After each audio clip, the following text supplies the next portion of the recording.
There's some big news coming in. Supreme Court says that it's going to soon lay down guidelines on bulldozer justice pan-India.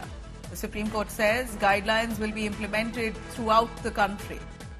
State clarified that whatever action is being taken is as per the municipal corporation laws. The Supreme Court now, in its observation, says that pan-India bulldozer justice guidelines will be laid out soon. Nalini Sharma joining us for more on that. Nalini, please elaborate for us on the Supreme Court taking up this matter and categorically saying that they're going to lay down guidelines on bulldozer justice. This has been happening across the country, not just in Uttar Pradesh, but what really stemmed for the Supreme Court to make this observation here?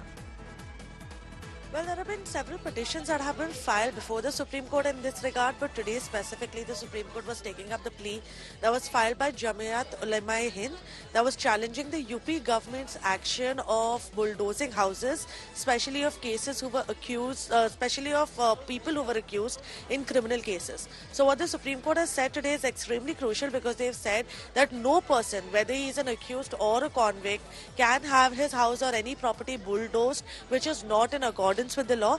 The Supreme Court also clarified at the same time that it's obviously not supporting any illegal construction in public places, but any demolition that needs to happen in accordance with the local laws, with the municipal laws. A notice has to be given to the person regarding whose demolition is happening. So all of those, the due process needs to be followed, and which is why the Supreme Court has said that there is a need for detailed guidelines to be put in place, which will be implemented pan-India, because this is not an issue that is limited to Uttar Pradesh. This is also happening in other states. So it's important to bring in these guidelines. The Supreme Court has asked for suggestions from the centre and the state governments to give their suggestions regarding what all can be included in these guidelines, and we can expect for some order to come out today. In fact, the hearing is still ongoing, so anytime now we can expect for an order to be pronounced. It remains to be seen whether part of these guidelines will be issued today and the court will wait for suggestions later on, or whether the court is going to just delay it to until after the suggestions are received.